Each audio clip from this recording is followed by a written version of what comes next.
Драги слушателки, мило ни е што слушате ова епизода од програмата Жени со надеж.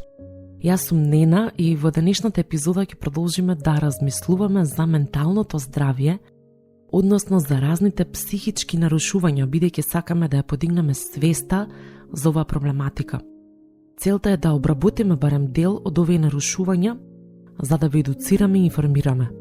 Се разбира како и досега, секоја тема ќе ја погледнеме од перспектива на Светото писмо, за да сватиме дека без разлика со што се соочуваме, ние сме скапоцени, сакани и вредни во Божите очи.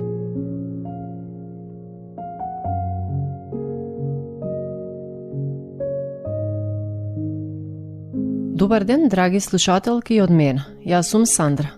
Драго ми е што сме и денес со вас. Денешната епизода не можам да ја започнам насмеано, ниту весело. Имено, минатиот месец мене и моето семејство не потресе случај со самоубиство на еден млад човек, син на добар семеен пријател. Момчето имаше само 23 години. Од тогаш, во моето семејство многу се разговара на таа тема, па затоа одлучивме да снимиме епизода за самоубиството кај младите и за превенцијата. Нена, навистина имавме тежок месец. Сандра, никогаш и никому не би му го посакала ово искуство. Во мене се отвори низа прашања, а кога загребав малку подлабоко, дури тогаш се запрепастив од податоците на кои најдов. Самоубиството е многу тешка тема за повеќето лаици, но и за стручњаците, особено кога станува збор за деца и млади. За повеќето луѓе е речиси невозможно да прифатат и да разберат дека некоја млада личност би си го одзела животот. Меѓутоа, самоубиството е втората најчеста причина за смрт кај младите на возраст од 10 до 24 години. Речиси 1/5 од младите на таа возраст извршуваат самоубиство. Ваквите бројки само ни кажуваат дека самоубиството е тема од која не треба и не смееме да ја свртиме главата. Тука со нас е Моника, па веднаш ќе ја прашаме да ги сподели своите научни сознанија и тоа што го истражила на оваа тема.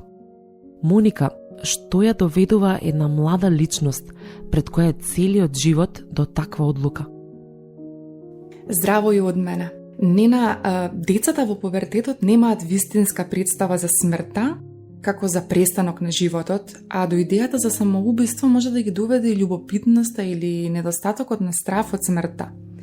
Адолесцентите се чувствителна група поради многуте промени што им се случуваат, а со кои понекогаш тешко се носат, како криза на идентитетот, развој на индивидуалноста, сексуалното созревање. Младите често се импулсивни и тешко размислуваат за долгорочната перспектива на своите постапки. И тука самоубиството во даден момент може да им се чини како единствен излез од некој проблем. Најчестата причина за самоубиство во помладата возраст е секако депресијата. Ризикот од обид за самоубиство е 12 пати поголем кај депресивните деца. Децата сами не знаат да ги препознаат тешкотиите со менталното здравје, ниту пак да побараат помош. Одговорноста тука паѓа на возрастните во животот на детето, родителите, членовите на семејството, наставниците, тренерите, први да ги забележат знаците на психичките проблеми. Моника, кои би биле најчестите причини за самоубиствени мисли или обид за самоубиство кај младите? Тоа би биле веќе добро познатата депресија, малтретирањето, булингот, осаменоста, отфрлањето од околината, длабока тага, вина, често се јавува кај лица кои боледуваат од посттрауматско стресно нарушување, безпомошноста, ментални проблеми како параноја и шизофренија или комбинација од сето наведено. Важно е да се препознаат ризичните фактори за да може да се делува навреме. Тогаш, кои се тие ризични фактори? Тоа се фактори како промени во апетитот, несоница или проблеми со спиењето, нагло губење на интерес за активности кои детето дотогаш со задоволство ги правело, разговори за смртта со врсниците, повлекување во друштвото, пријателите, тука се заканите за самоубиство или изјави за можно самоубиство, големи или нагли промени во однесувањето и расположението, например, лоши предчувства, песимизам, преокупирано со смрт и умирање, подарување нешто што му се драги и за детето кое е врзан. Мирните деца може да станат прекосни и кавгаджи, додека живите се повлекуваат во себе и така натаму. Потоа имаме избегнување одење на училиште или извршување било какви други обврски, покажување ниско ниво на самоодоверба, претходно лежање во болница поради психички болести, секако конзумирање алкохол и опивање, тука е земањето и дрога, претходни обиди за самоубиство, како и има членови на семејство кои извршиле или се обиделе да извршат самоубиство. Добро, тогаш како да се делува, како да се спроведе превенција? Превенцијата на самоубиство е активност за спречување на самиот чин на самоубиство и ја делиме на примарна превенција, која опфаќа активност на родителите и пошироката општествена заедница со кои се едуцираат родителите и децата и младите се воспитуваат да бидат позитивни во размислувањето и решавањето на проблемите. Откривање на категории на лица со зголемен ризик, а исто така имаме и секундарна превенција која опфаќа интервенции во случај на најава за самоубиство, интервенции кај лица кои се згрозени и преокупирани со идеи за самоубиство, терцијална превенција која опфаќа интервенции по обид за убиство. Тука се отстранување на можните причини и поводи за самоубиство, будно следење на личноста која се обидела да изврши самоубиство и работа на спречување за да не се повтори. Многу млади луѓе склони кон самоубиство поминуваат низ криза и на некој начин бараат помош. Помошта и поддршката од семејството, пријателите и стручњаците за менталното здравје може да направат голема разлика. Младата личност треба да почувствува дека луѓето ќе ја сослушаат, дека работите ќе се подобрат, дека постои надеж и дека може да ги совлада своите проблеми. Во Македонија постојат и кризни телефони на кои може да се јавите во случај на суицидни мисли или сумнеш дека некој би можел да изврши самоубиство. А тука е националната линија за психолошка поддршка на Универзитетската клиника на психијатрија и телефонот е 072 919 009. И ова е намената за граѓани кои имаат потреба од стручна психолошка помош, соочување со стрес, анксиозност и депресивни состојби. Исто така го имаме Центарот за ментално здравје, Здравствен дом Скопје и телефонот е 3225 156.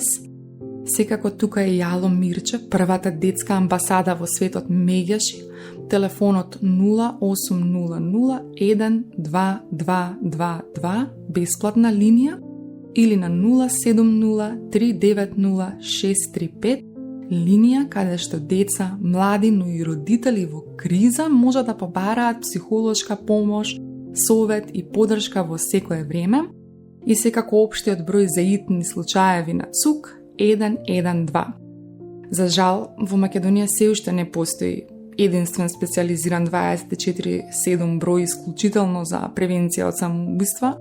Сепак, сите горе наведени броеви се менаџирани од обучени професионалци, психолози, психијатри и социјални работници, кои знаат како да постапат во случај на тешка емоционална криза. На крајот од епизодата уште еднаш ќе ги повториме овие многу важни телефонски броеви.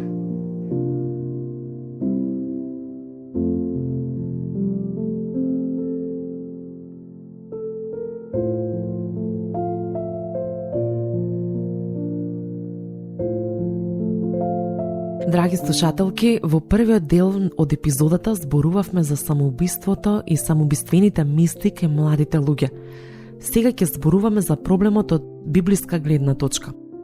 Треба да се знае дека црквата е место каде што најчесто доаѓаат луѓе кои од некаква причина патат, па овде бараат утеха.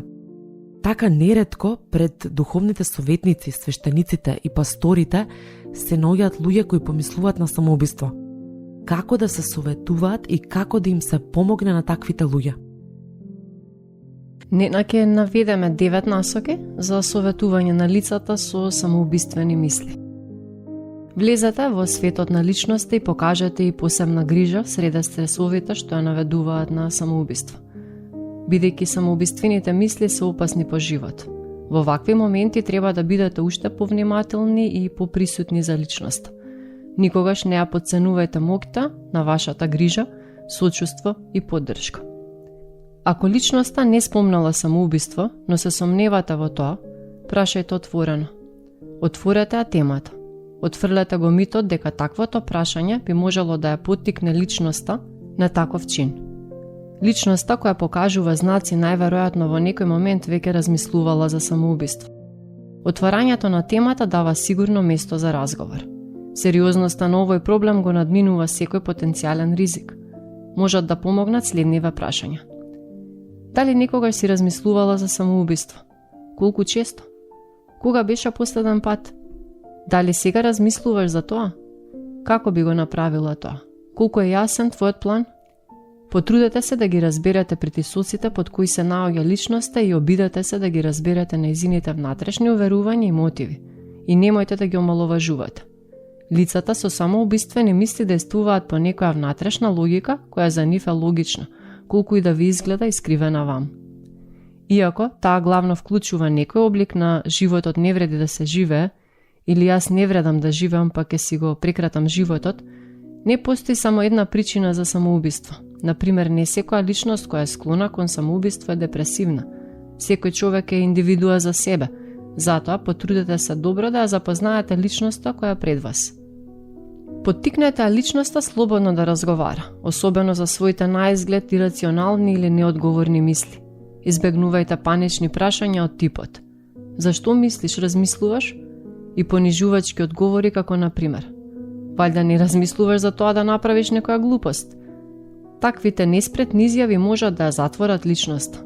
Колку и да изгледа грешна или глупава нејзината логика, тоа е нејзино размислување и мора да настојувате да го сватите и да го уважите. Помогнете им преку Евангелието. Донесете надежта на Исус Христос и неговото спасение во нивниот живот.